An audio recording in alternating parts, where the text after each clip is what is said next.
I saw the Revolt conference that P. Diddy put together, and I thought it was an embarrassment. It goes to show that we can't even come together as a people, have disagreements, and still respect each other's opinion. There was no understanding in this conference. If you're going to have a conference speaking about black issues, there needs to be understanding on both sides. All they did was yell and shout over each other. I thought T.I. ruined the whole conference because every time somebody said something that he disagreed with, he would just yell and shout over the person and stop the person from talking.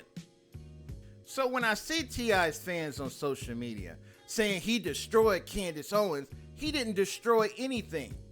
All he did was yell and shout over her. Every time she tried to make a point, he would just yell and shout over her and stop her from talking. That's not winning a debate. Winning a debate is refuting the other person's argument.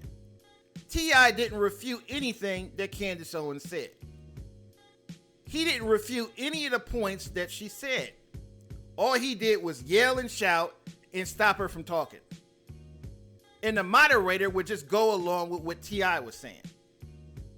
And the audience was so ignorant. You had people in the audience trying to promote their mixtapes. They're in the audience trying to promote their rap music. This is how ridiculous this conference was. The only two people there that made any valid points was Killer Mike and Candace Owens. Killer Mike and Candace Owens were the only two people that actually made rational points. They got their points across without sounding like a complete jackass. I thought T.I. ruined the whole conference. If he wasn't there, this would have been a much better conversation. This would have been more civil. It wasn't a civil conversation because every time somebody said something that he didn't agree with, he would just yell and shout. And then he would egg on the audience to boo the person. And you know how a lot of younger people just worship these celebrities. They worship these celebrities. So anything that T.I. says, the audience is going to cheer it on, no matter how stupid it is.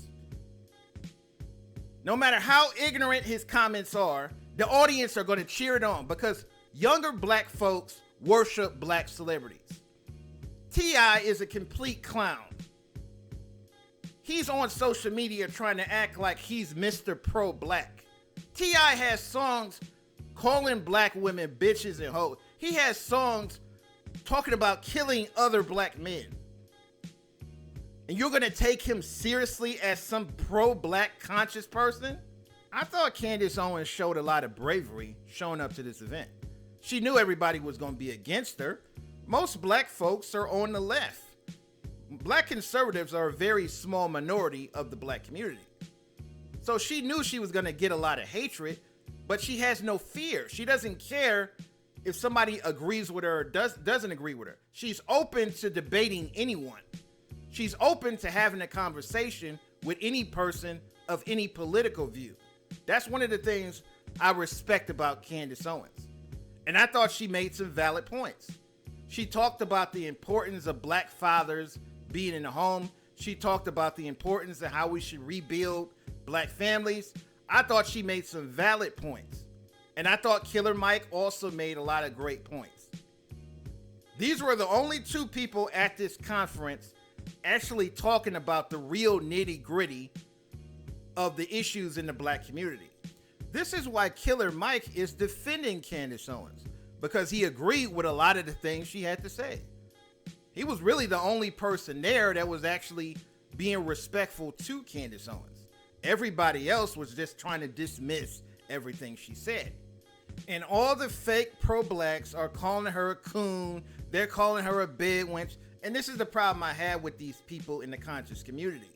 Any person that disagrees with them, they want to call them a coon. They want to call them a bedwench. What a lot of people don't realize is that these are racial slurs that come from slavery. Our ancestors were called coons and bedwenches. So when I see these so-called pro-blacks calling any black person a coon who they disagree with, it shows that they're not pro-black. They're actually anti-black. This is why I don't take people like Tariq Nasheed seriously. If you see somebody calling another black person a coon, calling another black person a bedwench, calling another black person a house nigga, that person is not pro-black. That person is actually anti-black. And this is what a lot of younger folks on Twitter and social media don't realize. They don't realize what they're following. A lot of younger black folks on social media will just follow whoever is popular. Just because somebody is popular on social media doesn't make the person right. A lot of younger black folks are defending T.I. because he's popular, because he's a celebrity, completely ignoring the fact that nothing he said made any sense whatsoever. He completely embarrassed himself. Now, I don't agree with everything Candace Owens says. I'm not Republican. I'm not conservative. But I respect her opinion. I don't agree with everything Killer Mike says, but I respect his opinion. The problem with today's younger generation is they don't try to understand each other. They don't try to understand where the other side is coming from. All they do is call each other coons and shout over each other and disrespect each other. I think us hating each other as black people is a much bigger problem than other races of people hating us. Us hating each other as black people is a much bigger problem in the black community than other races of people hating us. We can't even get together and have a civilized conversation and have disagreements. Because anytime a black person disagrees with another black person, he's called a coon. He's called a sellout. He's called a bedouin. He's called a house nigga. This is the problem with today's black generation. Until we learn to get along as black people, until we try to learn to understand where the other side is coming from, we will never progress as a people. We will never get anywhere as a people. White people could disappear tomorrow. Black people are still going to be hating each other, and we're still going to be killing each other.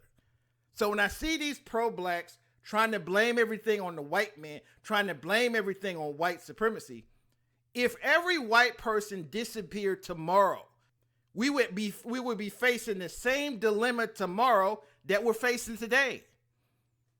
This is how dysfunctional the black community is.